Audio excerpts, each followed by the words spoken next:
اس وقت ہمارے معزز مہمان جناب ہیز ایکس امبیسڈر مختلف ممالک میں انہوں نے اپنا کام کیا ہے، اور کرامت اللہ غوری صاحب ہمارے ساتھ موجود ہیں۔ سر، ہم آپ کو خوش آمدید کہتے ہیں، بہت شکریہ، السلام شکریہ، علیکم۔ بہت بہت شکریہ مجھے مدعو کرنے کا۔ سر، آپ کی میں وہ کہتے ہیں نا کہ انسان کا فوکس ہونا چاہیے، اور آپ کی میں ڈیڈیکیشن کی داد دیتی ہوں، جسے کہتے ہیں کہ ہر انسان کے لیے سب سے موسٹ امپورٹنٹ چیز جو ہے وہ ہمارا ٹائم ہے۔ آپ اپنا ٹائم نکالتے ہیں، اپنی گیس گاڑی کی اسپینڈ کرتے ہیں، آپ تشریف لاتے ہیں، پروگرام کو زینت بخشتے ہیں، میں آپ کی احسان مند ہوں۔ سب سے پہلے سر ہم پاکستان کی طرف سے چلتے ہیں کہ چیف جسٹس آف پاکستان قاضی فائز عیسیٰ صاحب نے ایک کیس کی سماعت کے دوران کہا ہے کہ عدالتی فیصلوں کی مثالوں نے ملک کا بیڑا غرق کر دیا۔ آپ تھوڑا اس کو ایلیبوریٹ کریں گے؟ یہ تو ہماری بدقسمتی سے ہماری تاریخ ہے، اور بیڑا غرق کرنے والے فائز عیسیٰ کے ہم منصب تھے جسٹس منیر، جنہوں نے 1954 میں جب وہ پاکستان کے فیڈرل کورٹ کے سربراہ تھے، اس وقت تک سپریم کورٹ نہیں بنا تھا، اس لیے کہ پاکستان اس وقت تک، یہ بات ہے 1954 کی، اس وقت تک پاکستان نے اپنا آئین تشکیل نہیں دیا تھا، تو برطانیہ کی ڈومینین تھا۔ تو سب سے اعلیٰ جو عدالت تھی وہ فیڈرل کورٹ تھی، صحیح۔ اور اس کے سربراہ ہونے کی حیثیت سے جسٹس منیر نے، جنہوں نے بعد میں خود اپنی غلطی کا اعتراف کیا، ان کی کتاب ہے، بہت عمدہ کتاب ہے ان کی، سوانح فرام جنا ٹو ضیا، تو اس میں انہوں نے اقرار کیا کہ انہوں نے اس فیصلے کی توثیق کر کے جو ان کے گرائی گورنر جنرل غلام محمد نے کیا تھا، اور جس کے تحت پاکستان کی پہلی دستور ساز اسمبلی کو تحلیل کر دیا گیا تھا۔ سندھ ہائی کورٹ میں جب وہ معاملہ گیا تھا اور مقدمہ لے جانے والے تھے دستور ساز اسمبلی کے اسپیکر مولوی تمیز الدین خان، جن کا تعلق مشرقی پاکستان سے تھا، جی، سندھ ہائی کورٹ نے گورنر جنرل کے فیصلے کو مسترد کر دیا تھا، غیر قانونی قرار دیا تھا۔ صحیح۔ گورنر جنرل اس کے فیصلے کے خلاف اپیل میں گئے، فیڈرل کورٹ میں گئے، اور وہاں سے ان کو پروانہ مل گیا کہ ہاں آپ کا اقدام بالکل درست ہے، اور جسٹس منیر نے پاکستان کی تاریخ میں وہ کیا جس کی مثال نہیں ملتی۔ انہوں نے نظریہ ضرورت کو تخلیق کیا، نظریہ ضرورت کو جنم دیا، اور اس کے بعد جتنے بھی طالع آزما آئے انہوں نے اسی نظریہ ضرورت سے استفادہ کیا، اور ہماری عدالت عالیہ نے، سپریم کورٹ نے ہر طالع آزما کو پروانہ راہداری دیا۔ بی آج کے دن کی اہمیت کیا ہے ہماری تاریخ میں؟ 7 اکتوبر میرے ذہن میں تو ابھی 1 سال پیچھے کا واقعہ حماس کا واقعہ آ رہا ہے، اور مارشل لا کے حوالے 7 اکتوبر 1958 جب martial law, general Ayub Khan نے ماشاءاللہ، پاکستان پر پہلا مارشل لا لگایا۔ 8 اکتوبر کو نہیں لگا تھا؟ 7 اکتوبر کو۔ اچھا۔ اور ان کے ساتھ اس وقت کے صدر اسکندر مرزا ان کے شریک کار تھے، لیکن 20 دن کے بعد یہ ہوا کہ اسکندر مرزا کو دودھ میں سے مکھی کی طرح سے نکال کے پھینک دیا گیا۔ ایوب خان کے ساتھی 3 جنرل گئے صدر اسکندر مرزا کو، وہ سو رہے تھے، ان کو نیند سے وہ جگایا گیا، اور ان کے سامنے ان کے استعفے کا کاغذ رکھا گیا، اور لیفٹیننٹ جنرل کیا نام تھا ان کا، جو بعد میں وزیر شہد بھی نہیں، جنرل اعظم بھی اس میں شامل تھے، 3 جرنیلوں میں، اعظم خان جو بعد میں مشرقی پاکستان کے گورنر رہے، اسکندر مرزا کے سامنے ان کے استعفے کا کاغذ اور پستول رکھا گیا. کہا کہ یہ استعفے پر دستخط اگر نہیں کیے تو پھر اس پستول کی گولی تمہارا نصیب ہوگی. اسی رات کو اسکندر مرزا اور ان کے کنبے کو، ان کی بیگم ناہید اسکندر مرزا کو جہاز میں کوئٹہ لے جایا گیا اور اگلے دن ان کو وہاں سے لندن روانہ کر دیا گیا. اسکندر مرزا کے پاس کچھ نہیں تھا. اسکندر مرزا کو پر ترس کھانے والے تھے شہنشاہ ایران، جنہوں نے انہیں لندن کے ڈورچسٹر ہوٹل کا جو شاہ کی ملکیت تھی اس کا جنرل مینیجر لگا دیا.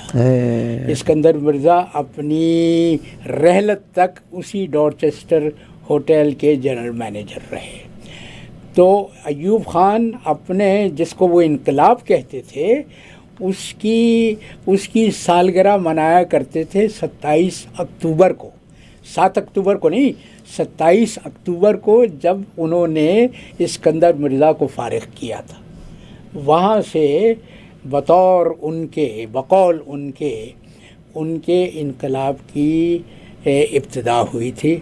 لیکن میں کہتا ہوں کہ 7 اکتوبر 1958 پاکستان کی سیاہ بختی کے سفر پر پہلا سنگ میل ہے. اس کے بعد 4 مارشل لا لگائے گئے. ہر طالع آزما نے پاکستان کے آئین کی بے حرمتی کرتے ہوئے آئین کے سے ماورا اپنے حکم کو، اپنی مرضی کو، اپنی منشا کو قوم پر مسلط کیا. ضیاء الحق نے کیا کہا تھا؟ ضیاء الحق یاد ہے؟ ضیاء الحق نے کہا تھا کہ یہ آئین کیا ہے؟ یہ کاغذ کا ایک ٹکڑا ہے، ایک پرزہ ہے، جسے میں جب چاہوں پھاڑ کر ردی کی ٹوکری میں پھینک سکتا ہوں. اور آج جو ہو رہا ہے نا بیوی، جو ڈرامہ ہو رہا ہے، جو تم دیکھ رہی ہو اپنی آنکھوں کے سامنے، یہ وہی تاریخ دہرائی جا رہی ہے. آئین کو اتنا بے وقت کر دینا چاہتے ہیں، سپریم کورٹ کو اتنا بے توقیر کر دینا چاہتے ہیں کہ اس کی کوئی حیثیت نہ رہے. وہ ایک گلوریفائڈ قسم کا سیشن کورٹ بن کے رہ جائے. اس لیے کہ منصوبہ یہ ہے کہ اس کے سپریم کورٹ کے متوازی ایک پیرلل کانسٹیٹیوشنل کورٹ بنایا جائے. نہیں کانسٹیٹیوشنل کورٹ بنایا جائے اور آئین کے تمام معاملات کی ذمہ داری اس کو سونپ دی جائے. کھیل کیا ہے؟ کھیل یہ ہے کہ پہلی کوشش تو یہ تھی کہ سپریم کورٹ کے ججوں کی عمر، جس عمر پہ 68 لے جاؤ، 65 سے بڑھا کر 68 کر دی جائے تاکہ فائز عیسیٰ کو مزید 3 سال مل جائے.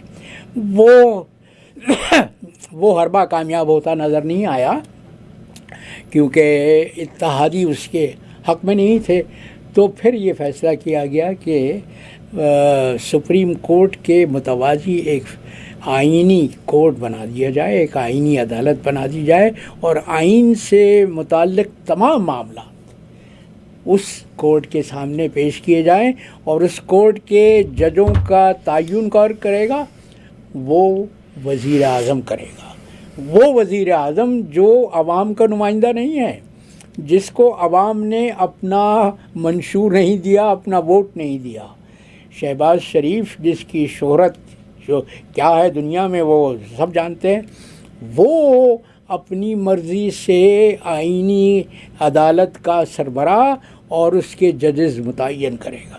اور ایک اور عدلیہ کو کمزور کرنے کی کوشش یہ ہے، وہ جو ترمیمات کا پیکج تیار کیا گیا تھا جس کو ایک دن میں منظور کروانے کی کوشش کی گئی تھی، وہ ناکام ہو گئی. لیکن اب پھر سے تازہ دم ہو کے آنے کا ارادہ ہے. اس میں یہ بھی شق شامل ہے کہ وفاقی حکومت صوبوں کے ہائی کورٹس کے ججوں کو ایک صوبے سے دوسرے صوبے میں تعینات کر سکے گی. یعنی اپنی مرضی کے جج اگر ہماری مرضی کے خلاف فیصلہ دیتے ہیں تو ان کو ایک صوبے سے دوسرے صوبے میں لا کے بٹھا دیا جائے گا. یہ اعلیٰ عدلیہ کے ججوں کے ساتھ وہی سلوک کرنا چاہتے ہیں جو سول سرونٹس کے ساتھ ہوتا ہے. ایک سوال میں یہاں سے کرنا چاہ رہی ہوں کہ دنیا میں کوئی چیز بھی ایک جگہ پہ نہیں ہوتی، ہر چیز آنا جانا ہے. آج ان کی حکومت ہے اور پی ڈی ایم 2 بنی ہوئی ہے، مگر پی ڈی ایم 2 میں کبھی بھی پھوٹ پڑ سکتی ہے. اگر بلاول بھٹو آ جاتے ہیں اور نواز شریف صاحب کو بھی اعتراض ہوگا یا جو بھی ہے، I don't want to go into that politics. کل کلام کو عمران خان آ جاتے ہیں تو قانون اور قانون کی شقیں تو یہی رہیں گی. ٹھیک، تو Imran Khan will have the same opportunity to avail it. ملک کو تو چلتے رہنا دینا چاہیے نا ہمیں. Actually we are known by the country. کوتا نظری اور کس کو کہتے ہیں؟ یہ سمجھتے ہیں کہ ان کا اقتدار دائمی ہوگا. یہ سمجھتے ہیں کہ یہ ہمیشہ مسند اقتدار پر بیٹھے رہیں گے، اس لیے کہ ان کی پشت پناہی کرنے والے وہ ہیں. وہ ہمیشہ رہیں گے، پشت پناہی کرنے والے رہیں گے، وہ ان کو استعمال کریں گے. ان کے منہ کو وہ جو کہا جاتا ہے نا، خون لگا ہوا ہے، ان کے منہ کو خون لگا ہوا ہے. اور ان کے خون کو لگنے کی ابتدا آج ہی کے دن سے ہوئی تھی، 1958 کا جو میں نے واقعہ سکندر مرزا صاحب نے one of the prime minister of Pakistan, جنہوں نے اپنی کوئی پیسہ بھی نہ بنایا، زندگی میں نوکری کر کے آخر دم تک گزارا کیا. مگر جب ایوب خان صاحب نے مارشل لا لگایا تھا تو سکندر مرزا بھی پس پشت کوئی ان کا بھی بینیفٹ تھا، وہ الگ ہو جاتے، وزیر اعظم چھوڑ دیتے. میں دیکھیں، جو میں اصول کی بات کرتی ہوں، ہم تھوڑے سے ڈیوائیڈڈ ہیں. آپ کا نالج بہت زیادہ، میں نے ہمیشہ آپ کو رسپیکٹ دی اس کی. تاریخ کے جو مختلف اوراق کو جب ہم پڑھتے ہیں، جیسے مثال کے طور پہ ہم آپ فیور کرتے ہیں کہ لیاقت علی، آف کورس ان کی بیگم صاحبہ نے اپا بنایا، جو آج تک پاکستان کو میں نے بہت سارے اچھے کام کیے، بہت سارے.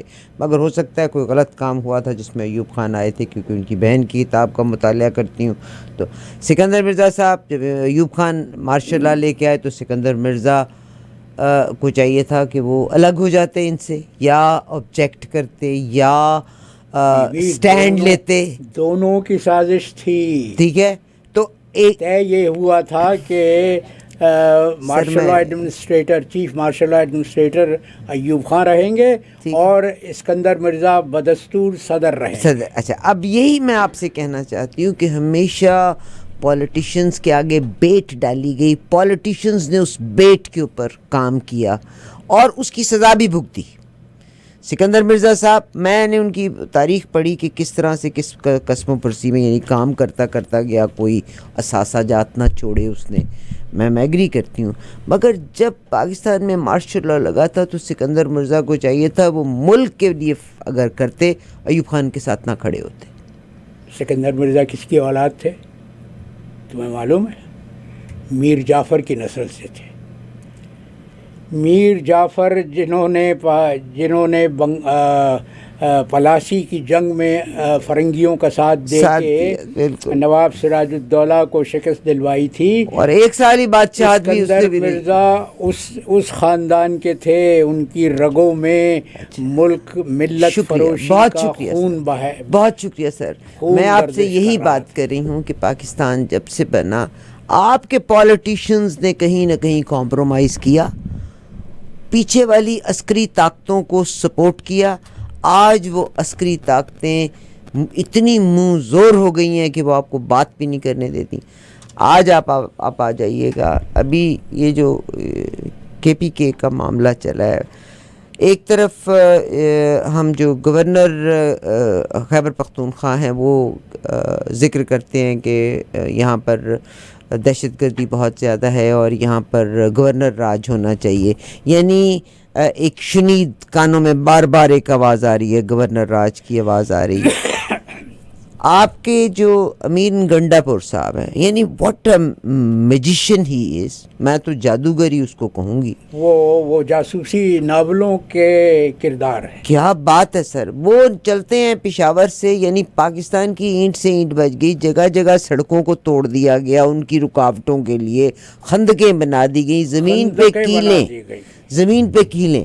مگر جی گنڈا صاحب پہنچ جاتے ہیں ڈی چوک پہنچتے ہیں تو وہاں سے پھر وہ غائب ہو جاتے ہیں.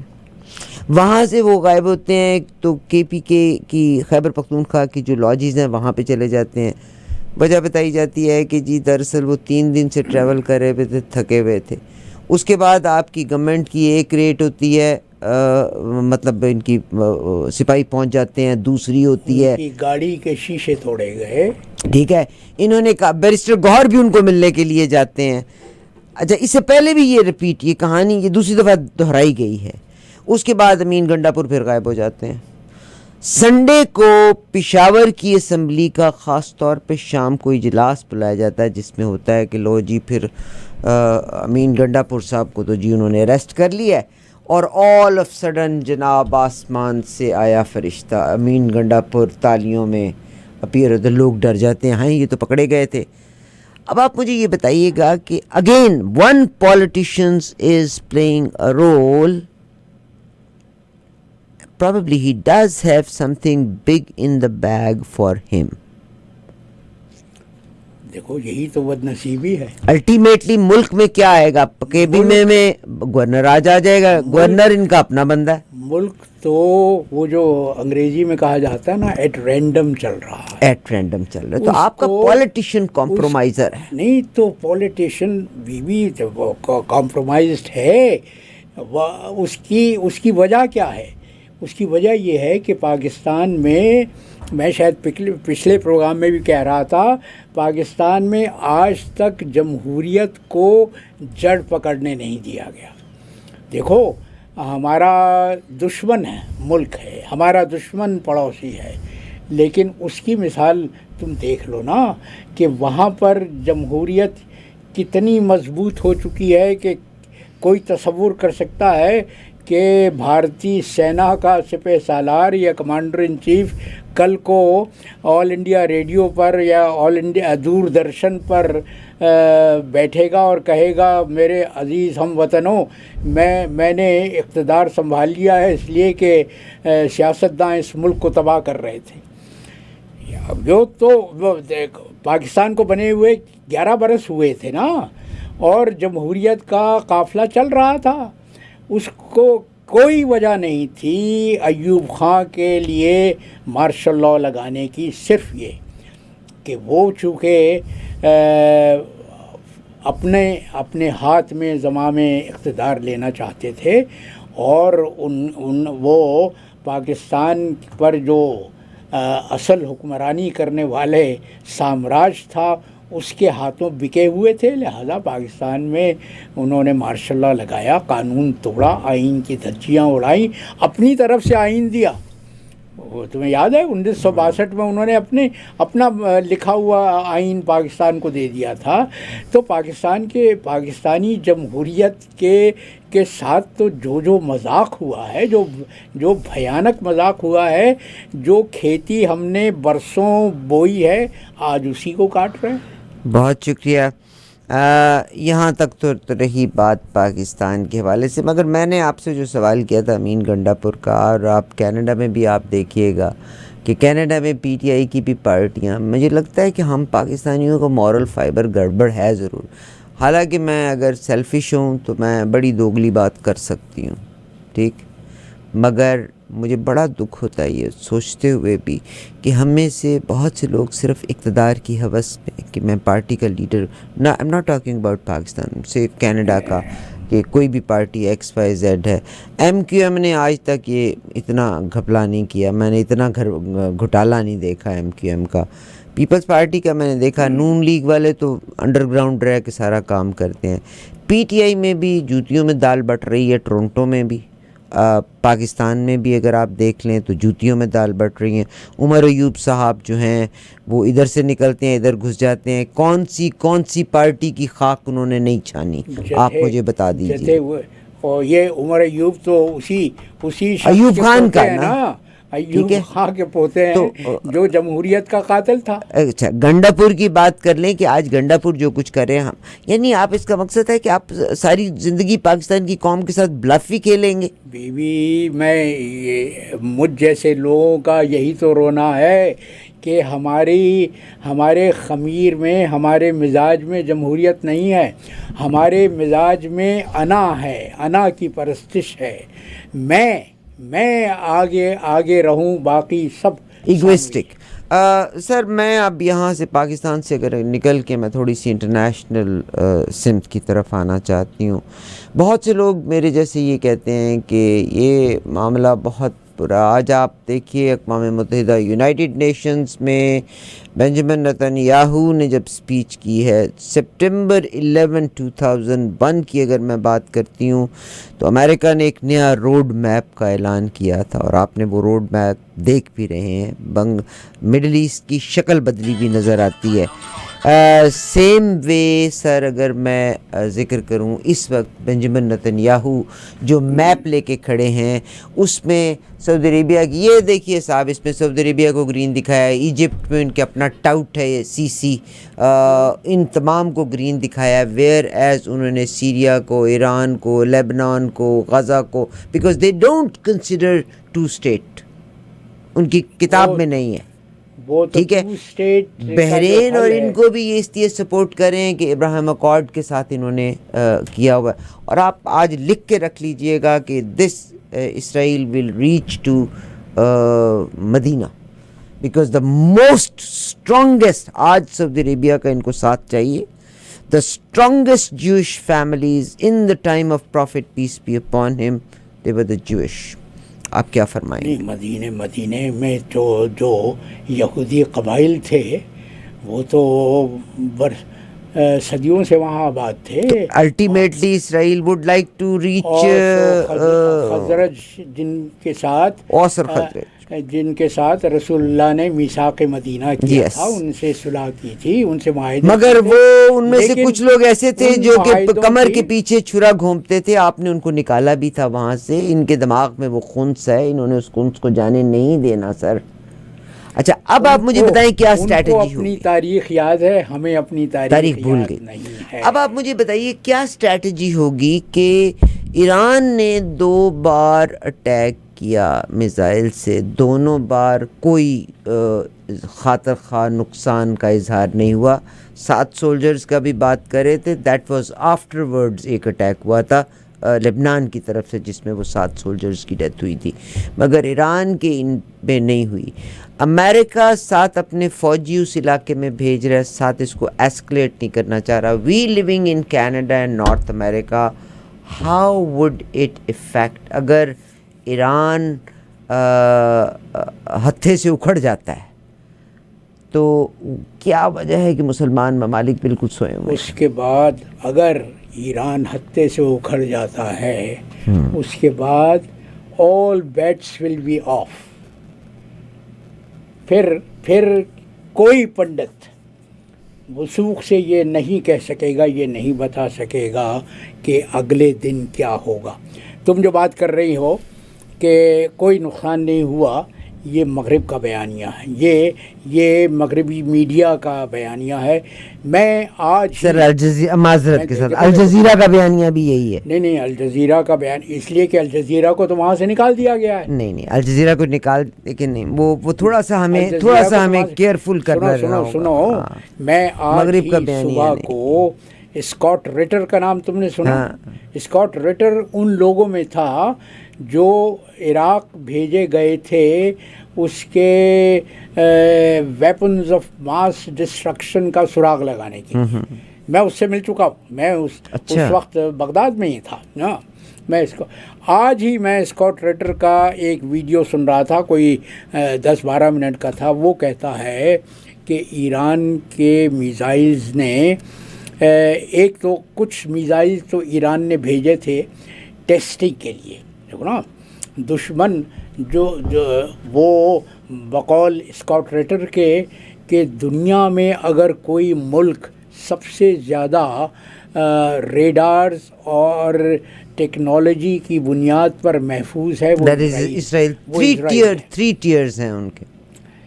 وہ جو آئرن ڈوم جس کو کہتے ہیں آئرن ڈوم کرتے ہیں جو امریکہ نے دیا ہے وہ کہتے ہیں کہ وہ اتنا مؤثر ہے کہ کوئی نہیں جی اس سے بھی مؤثر نکلا ہے ڈیوڈ سلنگ. اس کے باوجود جو یمنی نے میزائل بھیجے تھے ان میں سے کچھ وہاں اپنے ہدف پر پہنچنے میں کامیاب ہوئے. ایران کے کچھ میزائل اور اسکاٹ ریٹر کا یہ کہنا ہے کہ ایران نے اپنے پرانے بیلسٹک میزائل استعمال کیے ہیں اس نے اب تک اپنے نئے میزائل تو فائر ہی نہیں کیے. دیکھو ایران کو معلوم ہے کہ اگر خدا نخواستہ جنگ کا دائرہ بڑھا تو ایران بھی تباہ ہو جائے گا، لیکن اپنے تباہ ہونے سے پہلے وہ امریکہ کے خطے میں مفادات کو اتنا نقصان پہنچا دے گا کہ اس کا تصور کرنا بھی ناممکن ہے. دیکھو امریکہ کے سب سے زیادہ فوجی اڈے کہاں ہیں؟ خلیج فارس کے علاقے میں. سب سے بڑا اڈا کہاں ہے؟ قطر میں ہے. اس کے علاوہ بحرین میں ان کی نیول بیس ہے. وہاں خلیج کے ممالک کے تیل کے کنویں بھی ہیں، تیل کے میدان بھی ہیں جو ایرانی میزائلز کے نشانے پر ہیں. تو جو تباہی ہوگی دنیا کی معیشت پر، جو تباہی نازل ہوگی اس کا تصور کرنا بھی مشکل ہے. اسی لیے یہ جو تم کہہ سکتی ہو کہ یہ نورا کشتی ہو رہی ہے، یہ جو ڈرامہ ہو رہا ہے، یہ صرف اسی وجہ سے ہے کہ مغربی ممالک کو اور ان کے سرپرست ان کے گرو امریکہ کو بخوبی یہ احساس ہے کہ اگر نیتن یاہو کو اس کے ایجنڈا پر عمل کرنے کی کھلی چھٹی دے دی گئی تو وہ تباہی ہوگی، وہ بربادی ہوگی جس کا خمیازہ دنیا بھگتے گی اور برسوں تک بھگتے گی. بہت شکریہ جناب کرامت اللہ قاری صاحب. میں نے اس وقت آپ کو نہیں کہا تھا اور اس بات کا امریکہ کو بھی پتہ ہے. امریکہ نے ایک بیان ابھی کچھ دن پہلے دیا تھا کہ امریکہ اپنے مفادات کے لیے کوئی کمپرومائز نہیں کرے گا، مگر دنیا میں اس وقت ڈالر کے متوازی کرنسیز بھی آ گئی ہیں جو کہ امریکہ نہیں چاہتا کہ اس کے برابر کوئی طاقت آئے. ایک چیز سر جب ہم نے بات کی تھی کہ پاکستان میں جمہوریت نہیں ہے، ہندوستان میں جمہوریت ہے. میں ٹورنٹو میں رہتی ہوں، میں ٹورنٹو کی بات کرتی ہوں. ٹورنٹو میں جیسی قومیں ہوتی ہیں ویسے لیڈرز ہوا کرتے ہوتے ہیں. I was listening somebody on 770 today, one of our callers, اور وہ جس حساب سے مسلمانوں کو پورٹرے کر رہا تھا، یعنی ایک نفرت کا بیج تھا کہ یہ جو حجاب والے لوگ ہیں ان کے حجاب ختم ہونے چاہیے، مسلمان یہاں زور پکڑتے جا رہے ہیں. آپ دیکھیے گا ٹورنٹو میں بھی کیا صورت حال مسلمانوں کی. وہ لوگ جو ہمارے پرائم منسٹرز کے دائیں بائیں ہیں، وہ صاحب اقتدار ہیں، دے آر ریئل لیڈرز. وہ اپنے ممالک کا بینیفٹ کرتے ہوئے، آپ بھی ظاہر ہے سفیر رہے ہوئے ہیں. ایک سفیر امریکہ سے آئے، انہوں نے پرائم منسٹر آف کینیڈا کو کچھ پیش کرنی تھی، گزارشات پیش کرنی تھی. تو کہتے ہیں کہ وہ دو تین مراحل میں سے گزرنے لگے. پہلی جگہ پہ گئے تو ان کے جو ایڈوائزرز تھے وہ سارے کے سارے وہی لوگ تھے، یعنی انڈیا پاکستان سے متعلق چیزیں تھیں. تو انہوں نے کہا کہ ہم نے ایک چیز کو نکالا، ہم نے دوسری چیز کو نکالا، اچھا یہ بھی ہم آگے نہیں جانے دیتے، کیونکہ ان کی مشاورت پرائم منسٹر نے انہی لوگوں کے ساتھ کرنی تھی. اگلی سٹیج پہ گئے تو کہتے الٹیمیٹلی جب ہم پرائم منسٹر تک پہنچے تو we had nothing to request. کیونکہ یہاں پر کینیڈا میں بھی پرائم منسٹر کو آف کینیڈا کو ایڈوائزرز جو ان کے گرد ہیں دے آر آل لابیسٹس. نہیں بولتا ٹھیک ہے. ہم پاکستانی اپنے ملک کو برا بھلا بھی کہتے ہیں، ہم اپنے ملکوں کی شکایتیں ان ملکوں میں کرتے بھی ہیں، بٹ ہماری کوئی ایسی پوزیشن ہم میں سے کسی کے پاس کینیڈا میں یا امریکہ میں نہیں کہ we can be part of those lobbies to influence the government for something, for the sake of our country. ہماری کمزوری ہے. اس سے امریکہ یا کینیڈا کی جمہوریت پر کیا اثر پڑتا ہے؟ سر افراد کی بات کر رہے ہیں نا, ہم بات کر رہے ہیں افراد کی. ہم being Pakistanis we are not nationalists, that's what I'm saying. نہیں, ہماری ذاتی مفادات ہیں, we are not lobbyists. مختلف چیزوں کو مت ملاؤ. اچھا, ایک طرف تم کہہ رہے جمہوریت کی بات کر رہی ہو, ہم پاکستانی جمہوریت تو کوئی نہ ہوئی پھر نہیں, ہم پھر اس کے ساتھ تم یہ بھی کہہ رہے ہو کہ ہم نیشنلسٹ نہیں ہیں. نیشنلزم کیا ہوتا ہے؟ نہیں مجھے بتاؤ. اپنے ملک کی مفاد کے لیے انسان اپنے وطن کی مفاد کے لیے, جس میں سر آج اگر میں ذکر کرتی ہوں تو ڈاکٹر قدیر خان کو, ہی واز دا ہیرو. اس نے اپنی ذات کو گنوا دیا فار دا سیک. شاید پاکستان پہ کچھ سینکشنز لگنا تھیں. He was a hero. لوگ اس کو جیسے بھی پورٹرے کریں, میں یہ کہتی ہوں کہ ہی واز دا ہیرو. لوگوں کے لیے تو وہ ہیرو تھا, ہیرو ہے, ہیرو رہے گا. بات تو اس کی ہے. میں نے تمہیں ساری تاریخ بتائی کہ جمہوریت کو تباہ کرنے والے کون ہیں. انہی لوگوں نے, پرویز مشرف نے قدیر خان کو ولن بنایا تھا نا. انہی کو لا کے ٹیلی ویژن پر پیش کیا تھا اور ان سے زبردستی بیان دلوایا تھا. کیونکہ ادروائز پاکستان یا تو پرویز مشرف خود ولن بنتے, مطلب رول پلے کرتے, یا انہوں نے ان کو بلی کا بکرا انہوں نے بنایا. مگر پاکستان نے کیونکہ نیوکلیئر فیکٹس دیے تھے to Iran and other countries, تو Pakistan had to be punished for that. مگر اس میں ڈاکٹر قدیر خان نے پھر قربانی دی تھی پاکستان. ڈاکٹر قدیر خان نے تو اپنی ذات کو قومی مفاد پر قربان کر دیا. صحیح. تو میں یہ ہے نیشنلزم. تو میں تم سے یہی تو سوال کر رہا ہوں, یہی تو میرا رونا ہے کہ بیوی نیشنلزم پر کی بنیاد کی جڑیں کھودنے والے تو وہی لوگ ہیں جو پاکستانی میں جمہوریت کے قاتل ہیں. مگر سر ہم جب میں اور آپ کینیڈا سے باہر بیٹھے ہوئے ہیں تو ہم اپنے ملک کے امیج کو بہتر کرنے کی کیوں کوشش نہیں کرتے؟ دیکھو آج کی دنیا نہ اندھی ہے, نہ بہری ہے, نہ گونگی ہے. آج ٹیکنالوجی کا جو معیار ہے, جو ترقی ہے, جو رفتار ہے, تو وہ دنیا کی نظروں سے وہ کچھ ڈھکا چھپا نہیں ہے جو پاکستان میں ہو رہا ہے. دنیا نے دیکھا کہ کس طرح سے ابھی اسی سال کی بات ہے, چند مہینے پہلے کی بات ہے, کہ پاکستان میں جو انتخابات ہوئے تھے ان پر عوام کے فیصلے پر, عوام کے منشور پر کس طرح سے بے غیرتی کے ساتھ, بے حیائی کے ساتھ شب خون مارا گیا. عوام کے فیصلے کو مسترد کر دیا گیا. یہی تو رونا ہے کہ جمہوریت کیسے پروان چڑھے, ہمارے ہاں نیشنلزم کیسے پیدا ہو. آج ہی میری اپنے ایک دوست سے بات ہو رہی تھی ابھی چند گھنٹے پہلے کراچی میں. وہ کہہ رہے تھے کہ میرا ایک بیٹا تو برطانیہ چلا گیا اس لیے کہ اس کے لیے یہاں پر بہت سے 1 ملین, مور دین 1 ملین. ایک بیٹا جرمنی چلا گیا, اب ایک بیٹا بچا ہے. وہ بھی کہتا ہے کہ بابا میں بھی, میرے لیے تو یہاں کوئی گنجائش نظر نہیں آتی, میں تو ہم نے اپنے لوگوں کے لیے, پاکستانیوں کے لیے پاکستان کی سرزمین تنگ کر دی ہے. شکریہ سر. مگر آپ دیکھیے گا انڈیا سے بھی بے شمار لکھتے ہیں. 13,000 انڈین اسٹوڈنٹس ریفیوجی کلیم کیا ہے یہاں پہ آ کے. ٹھیک ہے, میں صرف میں نیشنلزم کی کیونکہ آپ نے بات کی, تو میں آپ کا تجربہ سر زیادہ ہے, مگر میں اپنے لحاظ سے ان چیزوں کو بھی, کہ اگر آپ کمپیئر کریں, عام آدمی اگر کمپیئر کرے, کیونکہ آپ تمام لوگ قابل قدر جناب کی بات کو سنتے بھی ہیں, سمجھتے بھی ہیں, مگر فیکٹس میں اگر دیکھا جائے تو دنیا سے, انڈیا سے اس وقت 13,000 اسٹوڈنٹس ہیں جنہوں نے ریفیوجی کلیم کیا ہے کینیڈا میں.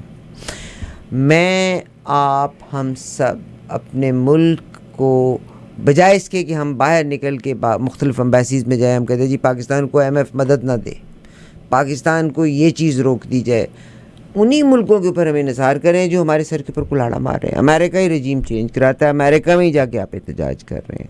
اس کا جواب دے دیں مجھے. احتجاج کر رہے ہیں اس لیے کہ آپ اپنے ملک کو ڈیفیم کر رہے ہیں. نہیں, ڈیفیم کا, یہ ڈیفیم سے میں اتفاق نہیں کرتا بالکل. اس لیے کہ دنیا اندھی نہیں ہے، وہ اس کو معلوم ہے کہ پاکستان میں کیا ہو رہا ہے. تو پاکستانی اگر اپنے ملک کا رونا روتے ہیں، اپنے ملک کے حقائق کو بے نقاب کرتے ہیں، تو وہ کوئی پاکستان کے غدار نہیں ہے، نہ وہ پاکستان کے وفادار نہیں رہتے. ان کے دل دکھتے ہیں، ان کو رنج ہوتا ہے، ان کے دل میں درد ہوتا ہے کہ ہماری اشرافیہ نے، جو نام نہاد اشرافیہ ہے، اس نے کس طرح سے ملک کا بیڑا غرق کیا ہے، کس طرح سے پاکستان بنانے والوں کے جو توقعات تھیں، جو انہوں نے خواب دیکھے تھے. اور میں بات اپنی مثال دیتا ہوں کہ میں تو 6 برس کا تھا جب میں نے اپنے ماں باپ کے ساتھ اپنا وطن چھوڑا تھا، اپنا آبائی دلی چھوڑا تھا اور پاکستان کے لیے ہجرت کی تھی. مجھے جو دکھ ہوتا ہے، وہ پچھلے پروگرام میں کسی نے یہ کہا تھا کہ میں پیپلز پارٹی کی بات نہیں کرتا. پیپلز پارٹی نے اس شہر کا کیا حشر کیا ہے جو روشنیوں کا شہر تھا، جسے میں نے آنکھ کھول کے دیکھا تھا. اور ایک عرصے سے ان کی حکومت رہی، 20 برس سے حکومت کر رہے ہیں وہ. کراچی کو، جس کی سڑکیں میں نے اپنے بچپن میں دھلتی دیکھی ہیں رات کو، اس کو کوڑے دان بنا دیا ہے. صحیح. مجھے یہ بتائیے گا کہ ہوتا یہ ہے کہ اگر میرا ملک میں ابھی جو شنگھائی کانفرنس ہونے جا رہی ہے، دیر آر ٹائمز کہ انٹرنیشنل لیڈرز آئے ہوئے ہیں، تو میرا خیال ہے اس وقت زمانے میں پروٹیسٹس بند ہو جانی چاہیے، بیکاز آپ کے ملک میں اگر کوئی ایک ترقی کی طرف جانے کا ہے تو کوئی میسیج دیں. میں آپ کا بس میسیج ہی لینا چاہتی ہوں. ابھی یہ 15 اور 16 تاریخ کو جے شنکر نے بھی وہاں پر موجود ہونا ہے. ونس اگین اگر آپ پھر نکل کے اس دنوں میں اسٹرائکس کرنا شروع کر دیتے ہیں اور یہ جلد سے جلوس کا انعقاد کرتے ہیں، تو میرا خیال ہے کہ وہ غلط ہوگا. آئین عوام کو، جمہور کو یہ حق دیتا ہے کہ وہ پرامن احتجاج کر سکے. سر، جب انٹرنیشنل لیڈرز آئے ہیں تو اگر ان کے راستے مسدود کیے جاتے ہیں، اگر ہر جگہ پر کنٹینر کھڑے کر دیے جاتے ہیں، کیا پیغام دینا چاہتی ہے حکومت؟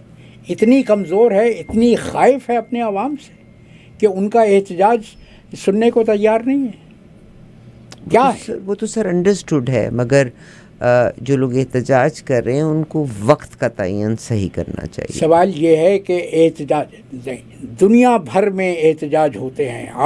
آج ٹیلی ویژن پر دیکھ لو، پیرس میں مظاہرے ہو رہے ہیں، لندن میں مظاہرے ہو رہے ہیں، آج کینیڈا میں بھی بہت سارے ہو رہے ہیں جس میں آپ حماس کو برا بھلا کہا جا رہا ہے. پاکستان کے لوگوں نے کیا جرم کیا ہے کہ ان کو پارلیمان کے سامنے احتجاج کرنے کا حق حاصل نہیں ہے؟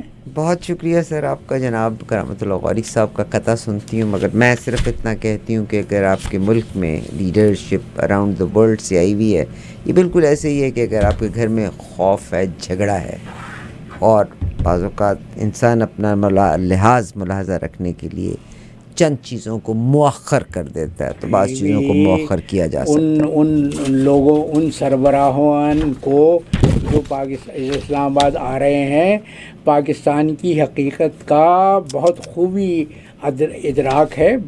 وہ کسی خوابوں کی دنیا میں نہیں رہ رہے. ان کو معلوم ہے کہ پاکستان میں جمہوریت کا کیا حشر ہے، پاکستان میں جمہور کے ساتھ کیا سلوک کیا گیا ہے. ٹھیک سر. سر آج کا کتاب اپنا بیان کیجیے گا، پھر ہم آپ سے خدا حافظ چاہیں گے کیونکہ ہمارا اگلا سیگمنٹ کا وقت ہوا چاہتا ہے. یہ آج میں نے ابھی تمہارے وہاں میٹنگ روم میں بیٹھا ہوا تھا تو یہ 4 مصرے کا ہے. ٹھیک سے جی. آج کے دن سے کے تعلق سے کہ مقام آج کے دن کی سیاہ بختی کا، 7 اکتوبر ہے نا، مقام آج کے دن کی سیاہ بختی کا ہماری قوم کی تاریخ میں نمایاں ہے. مقام آج کے دن کی سیاہ بختی کا ہماری قوم کی تاریخ میں نمایاں ہے. یہیں سے ترک ہوا تھا جمہوریت کا سفر، یہیں سے ترک ہوا تھا جمہوریت کا سفر. قلق اسی کا علم فراواں ہے. کیا بات ہے. قلق اسی کا علم فراواں ہے. جناب کرامت اللہ غوری صاحب سے ہم نے آپ کی بات چیت کرائی. پروگرام اسی طرح سنتے رہیے. ہمارا اگلا سیگمنٹ نیوز کا سیگمنٹ ہے جس کو پیش کریں گی